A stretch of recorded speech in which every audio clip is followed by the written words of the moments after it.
é o Evangelho segundo Jesus, o Filho do Homem, o Deus Homem, aquele em quem habita toda a plenitude da divindade. Hoje eu vou ler no Evangelho de Lucas para nós, no capítulo 22, do verso 3 em diante, que nos fala sobre quando um ser humano se torna um com o diabo. É diferente de possessões demoníacas, quando contra a vontade do indivíduo, espíritos malignos e obsessores, dominadores deste mundo tenebroso, o possuem e o controlam. E enquanto isso, a pessoa tenta resistir e se angustia e diz não com a reação corpórea. Frequentemente a mente está possuída, mas o corpo se nega a obedecer. E é dessa agonia que você vê frequentemente o indivíduo ter crises que o levam dramaticamente ao chão, o fazem espernear-se, estribuchar-se, desesperar-se, descontrolar-se, gritar. É uma espécie de não àquilo que tomou conta dele. E essa é a situação mais frequente, que nós encontramos, por exemplo, quase que no cotidiano de Jesus nos evangelhos. Esse tipo de expressão humana de pessoas que ficaram possuídas por um poder demoníaco ou por um psiquismo demoníaco produzido pelo próprio indivíduo, que se sente tão pequeno, que tem uma autoimagem tão diminuta, que o diabo é o único ser com o qual ele se sente capaz de se identificar. Porque a autoimagem dele é tão baixa que a única identificação que ele consegue fazer é com a imagem maligna do diabo. Então, além da possessão, existe essa segunda coisa, que é um psiquismo demoníaco de identificação. Também existem aqueles que sofrem de opressão, que são ações malignas tentando penetrar a mente do indivíduo e, em não conseguindo, gerando um molestamento contínuo de tal modo que a pessoa não tem um segundo de descanso. Ela vive em estado de opressão ou às vezes de sujeição. É o indivíduo que não perde a mente, mas tem as expressões corpóreas dominadas por aquela força maligna. É um indivíduo que é forçado a assistir e ver acontecer pelas suas próprias mãos tudo quanto ele detesta e abomina. Isto é sujeição demoníaca. E existe aquele estado infinitamente mais profundo, que geralmente não acontece com pobres, nem com miseráveis, nem com angustiados, aflitos, desesperados. Esses, no máximo, são possessos, oprimidos ou sujeitos, mas não se tornam, raramente se tornam um com o diabo. Para se tornar um com o diabo, você tem que estar num lugar de determinado nível de poder, de consciência e de certa lucidez. Tornar-se um com o diabo implica numa rendição, implica numa adesão. implica numa escolha, implica numa convicção que se ideologiza conforme o preceito e o princípio diabólico. Que princípio diabólico é esse? Como é que eu sei qual é o princípio diabólico e o princípio satânico?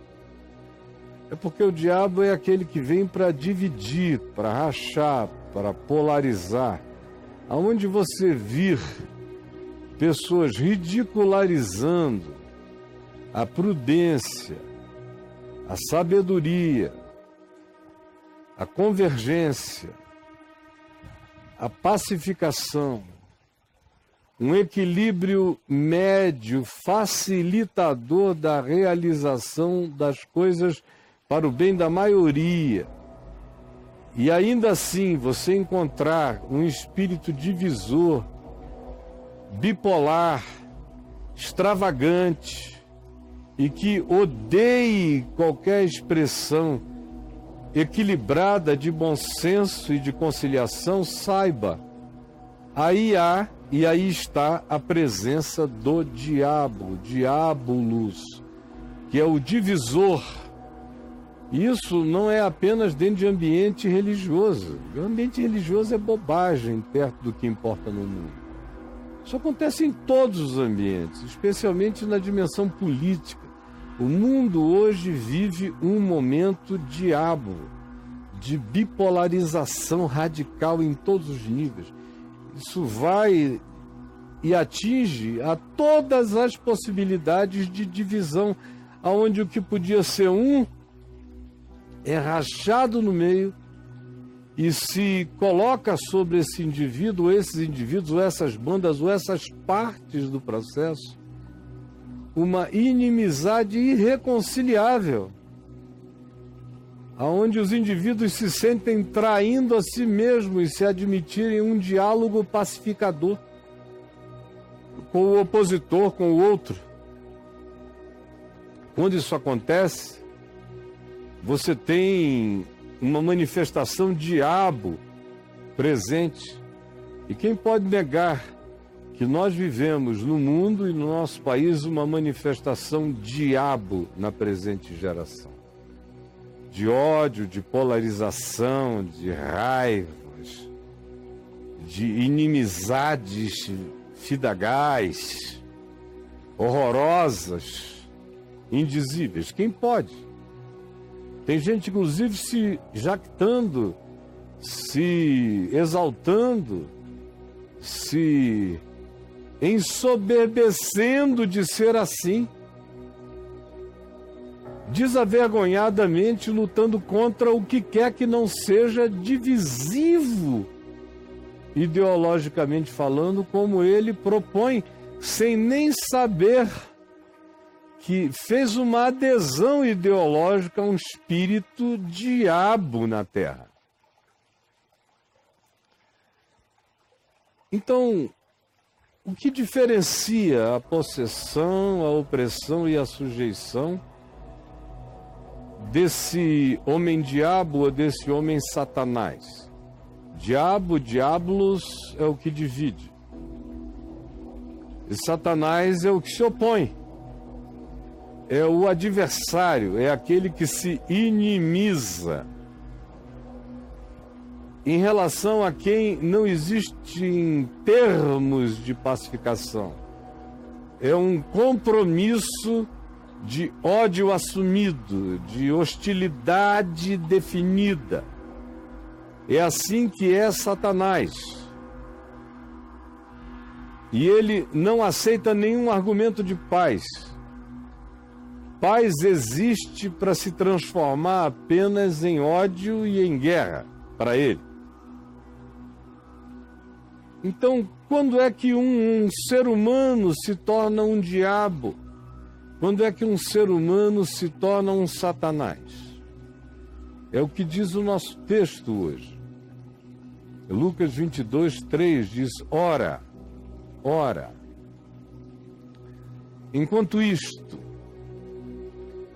enquanto Jesus profetizava enquanto Jesus advertia: acautelai-vos, que nunca vos suceda que os vossos corações fiquem sobrecarregados com as consequências da orgia, da embriaguez e das preocupações deste mundo, e para que aquele dia não venha sobre vós como um laço. Enquanto Jesus dizia essas coisas e continuava ensinando-as, e aproximou-se a festa da Páscoa, e os principais religiosos, sacerdotes e os escribas, os senhores da religião, acima de todos os outros, planejavam em como tirar a vida de Jesus, mas queriam encontrar um meio de fazer isso sem chamar a atenção do povo. Porque a essa altura Jesus já era amado por muita gente e eles não queriam atrair para eles problemas de natureza insolúvel com a reação dramática do povo. Por isso eles queriam uma ocasião sutil, eles esperavam algo subreptício. E foi isso que eles obtiveram. Enquanto eles desejavam isto, nas suas reuniões de trama, de que vamos fazer com esse homem, a multidão está se voltando para ele, o povo está se voltando para ele. O que nós vamos fazer? A gente tem que pará-lo, a gente tem que calá-lo, a gente tem que interrompê-lo. Mas não podemos fazer isso na presença do povo. Tem que haver uma discreção maligna no processo para a gente conseguir destruí-lo. E enquanto eles pensam isto, existe um mediador invisível. O pensamento do ódio tem o seu conduíte, tem o seu mediador, tem o seu mensageiro, tem o seu anjo, que começa no silêncio da noite escura, enquanto uns pensam o mal num lugar, existe todavia um outro, frustrado, decepcionado, entristecido, amargurado com Jesus, porque Jesus não cumprira os seus projetos escatológicos, Jesus não realizara as suas ideologias políticas de libertacionismo guerreiro, militar, milicioso. Não. E no coração dele, a atitude de Jesus de tratar com igualdade a todos, de não fugir de ninguém, de preferir os pobres, os desvalidos e os carentes, ao invés de aceitar os convites para os banquetes mais importantes, mais imponentes, esse indivíduo, no vácuo da sua frustração, foi abismando-se em decepções, em raivas caladas e mascaradas por sorrisos falsos. E enquanto escribas e saduceus clamavam e tramavam e imaginavam entre eles como seria o matar Jesus, o mediador silencioso plantava essa mensagem do outro lado no coração de um homem chamado Judas, o Iscariote, que já andava com Jesus há 3 anos e meio e que alimentara no coração ideias às quais Jesus frustrou, carregava sonhos desenvolvidos pela sua teologia ideológica judaica, os quais Jesus não cumpriu. Tinha expectativa de que, em chegando em Jerusalém, Jesus tirasse a capa da bondade, vestisse as armaduras de um Messias grotesco e eliminasse os inimigos do povo de Israel, os romanos, e se assentasse no trono de glória no templo, e se tornasse objeto de adoração e de culto do mundo inteiro. Era isso que Judas provavelmente sonhava, e com ele sonhavam muitos outros acadêmicos.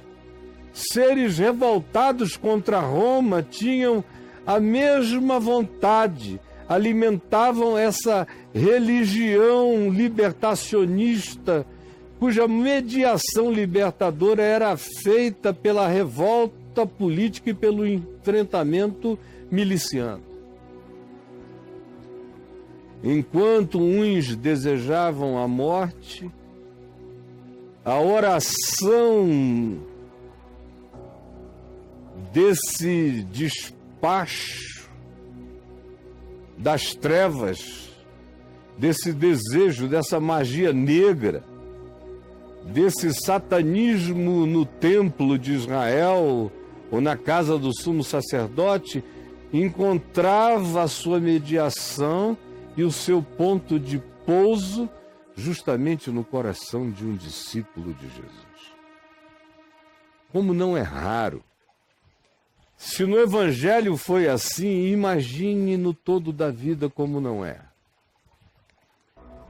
Como a quantidade de pessoas no curso da história que viveram o fenômeno dessa conjugalidade com Satanás, sem possessão, sem opressão, sem sujeição, tornando-se um com ele. Pensando como ele, vendo como ele, interpretando como ele,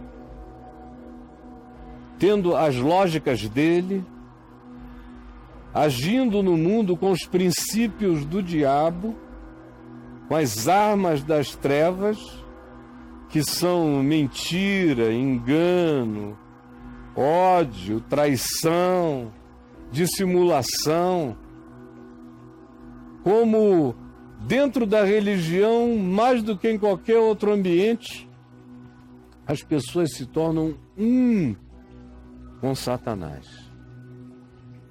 Tudo isso em nome da teologia, em nome da doutrina, em nome de Deus, em nome da política, em nome da pátria, em nome da libertação, em nome do nacionalismo, que era tudo o que animava o coração de Judas no primeiro século e daquela geração toda, como é o que anima hoje o coração dos crentes nos Estados Unidos, no Brasil, na América Latina, em boa parte da África. Os que sofrem desta mesma influência e que são expectantes desse mesmo poder político dominador em nome de Deus na terra.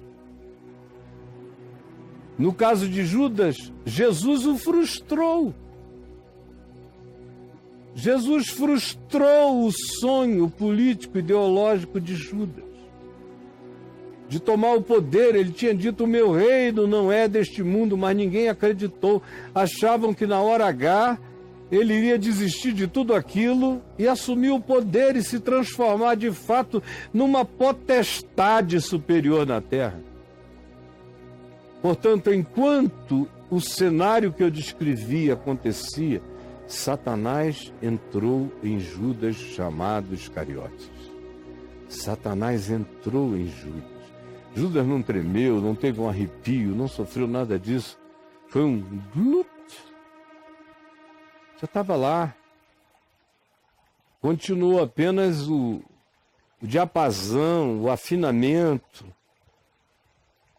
a harmonização das trevas com a mente de Judas. Judas que expulsou demônios, Judas que curou doentes, Judas que purificou leprosos, Judas que consolou alguns infelizes, Judas que andava com os mais íntimos de Jesus, que fez parte de todas as missões, de todos os envios, que foi assistente íntimo de todos os diálogos.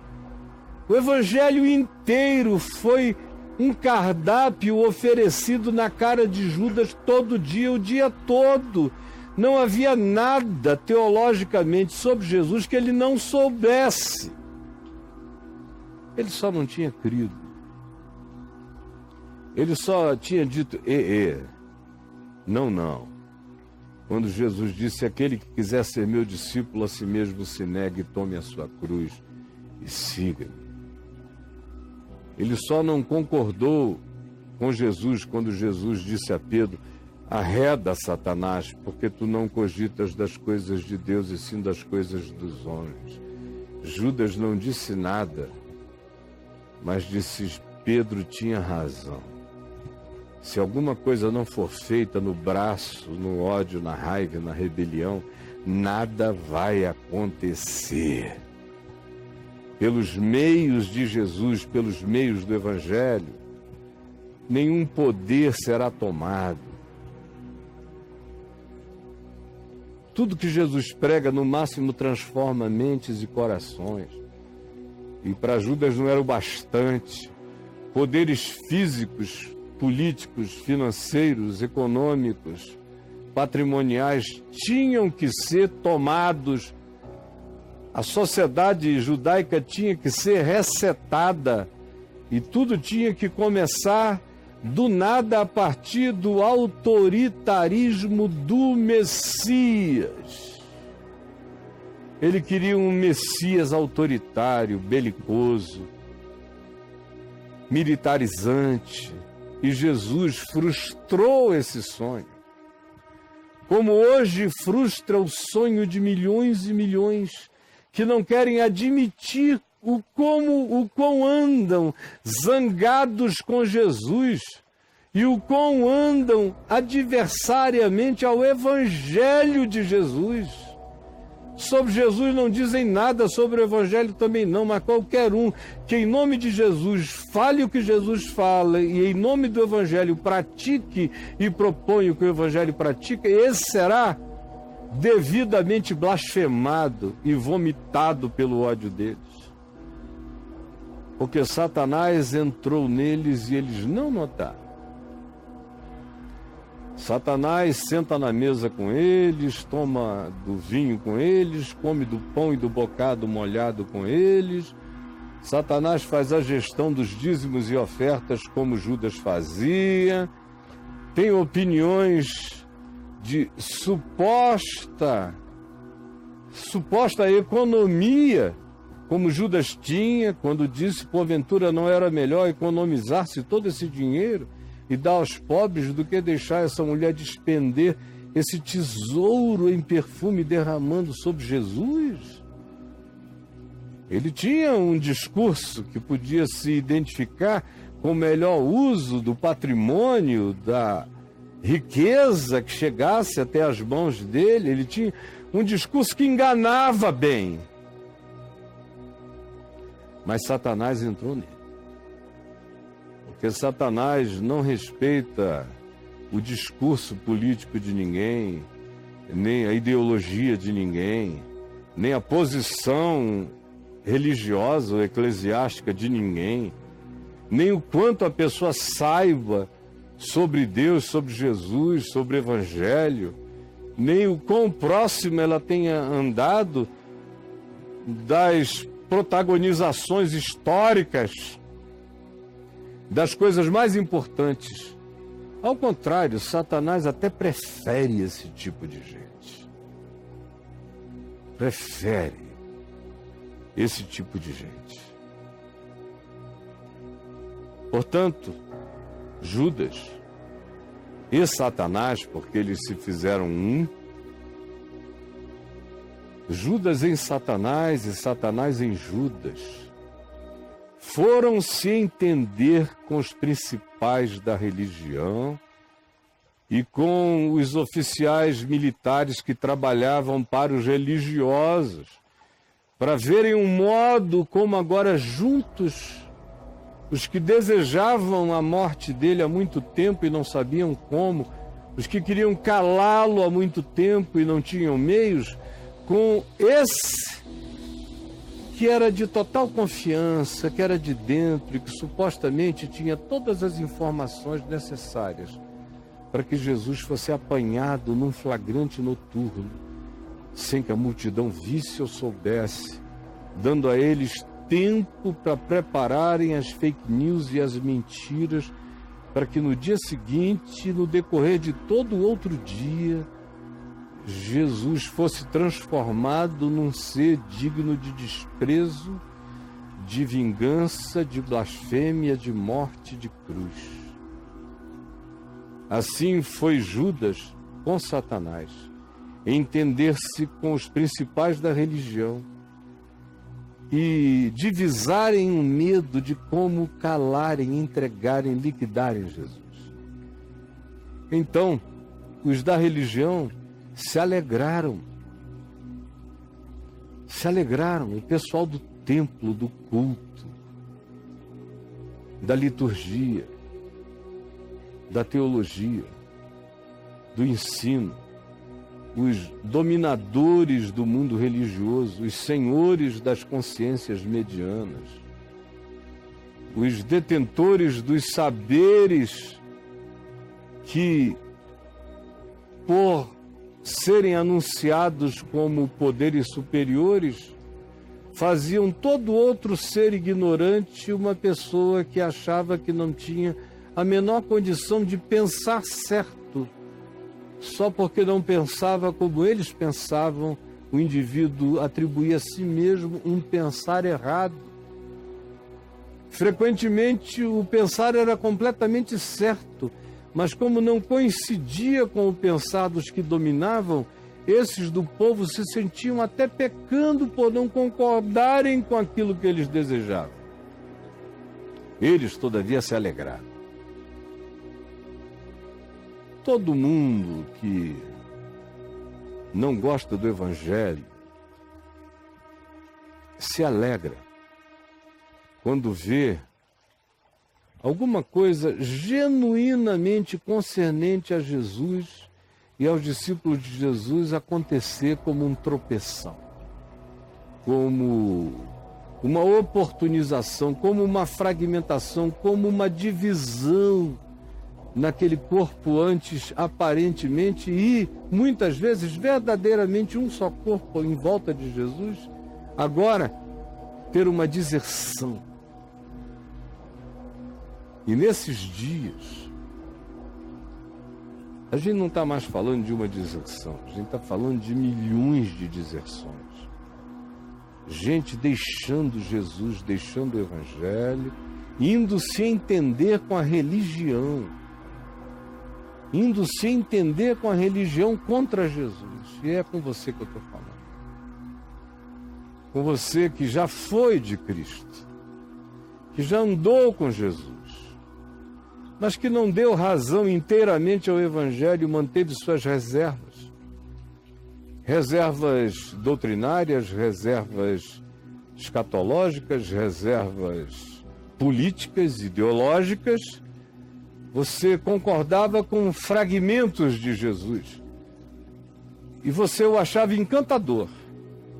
Mas com o passar dos anos, você foi vendo que seguir Jesus te dava acesso ao reino de Deus, fazia você um cidadão do reino dos céus, enchia você do Espírito Santo, te dava um poder que não é feito de força política, mas é poder para orar por doentes, para curar enfermos, para expelir demônios, para pacificar mentes aflitas, para sossegar corações em guerra interior.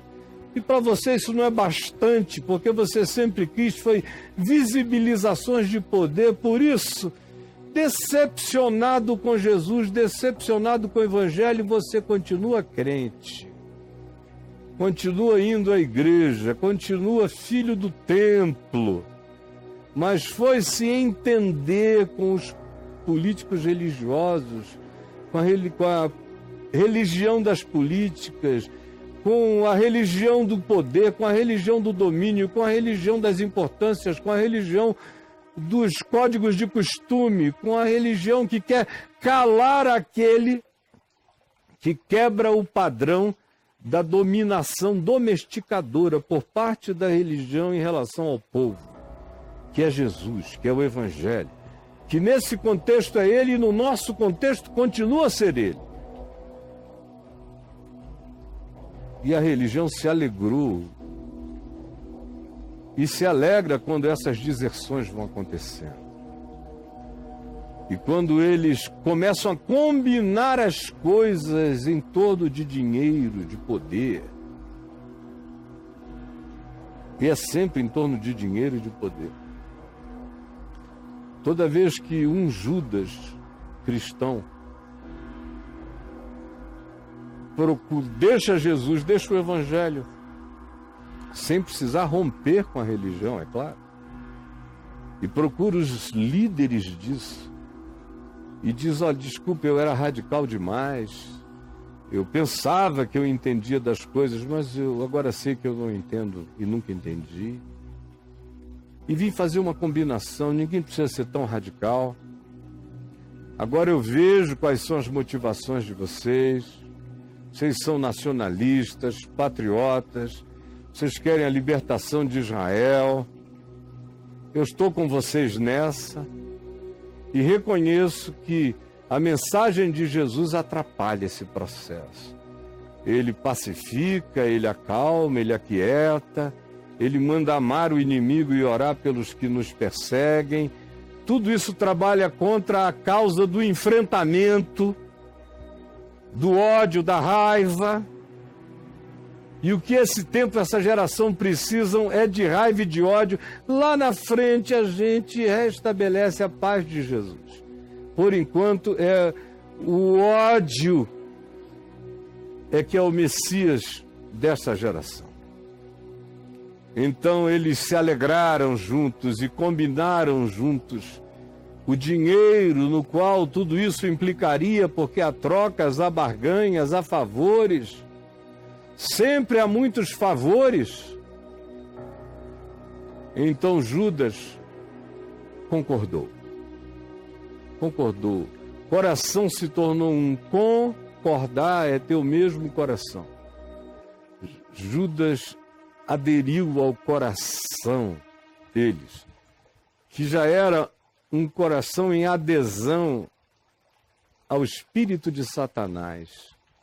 Judas concordou, Judas comungou, Judas se alegrou, e Judas combinou, e Judas concordou. A alegria mexe nas emoções, a combinação atinge a dimensão intelectual que quantifica o processo, e o concordar faz com que surja uma harmonia com aquele espírito, um coração só com as trevas. E aí o processo se transforma em movimento histórico. Buscava, entrou em estado de moção, de motion, de movimento, de ação. Concordou, por isso buscava. Concordou, por isso buscava. Uma boa ocasião para entregar Jesus sem tumulto. Eu quero dizer a você que não é bobo nem nada, que nós estamos vivendo exatamente nesta época. De novo, não é a primeira vez na história, assim chamada história da igreja, nos últimos 2000 anos, começando com Judas e atravessando o cristianismo todo, nunca não houve Judas. Só que eles só crescem. Entre aqueles 12 havia um. Agora, entre esses milhões, existem milhares de Judas. Entre os bilhões de cristãos, existem milhões de Judas. E entre os milhares que dizem que estão no poder para fazer exaltado o nome de Jesus, cantam hino, que exalta o nome de Jesus, glorifica, são hinos marciais de Jesus vindo, saúdam o nome de Jesus vitorioso, Mas nada tem a ver com o Cristo que vem dos céus. Tem a ver com Jesus que brota da terra pela via política, partidária, ideológica, dominadora. De modo que a ideologia vai se transformando na espiritualidade dos crentes. E depois de um tempo, o indivíduo já nem se dá conta de que ele discorda do que Jesus ensinou clara e veementemente. Ele só não tem coragem de dizer: eu não concordo com Jesus. Ele diz: em nome de Jesus eu não concordo com isto. E o isto que ele anuncia é exatamente o que Jesus defende.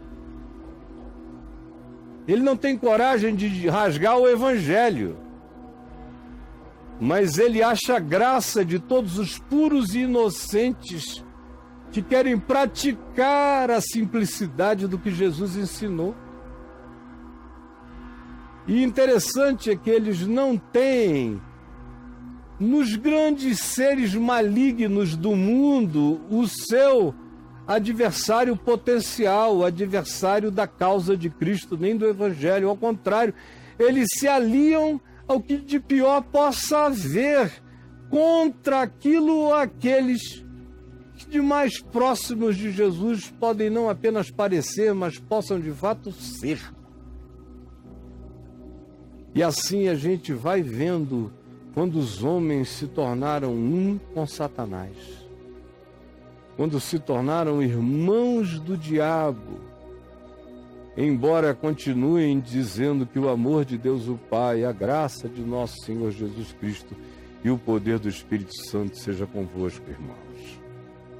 Mas é só liturgia para acalmar o coração dos seres que não sabem discernir a presença de Satanás reinando.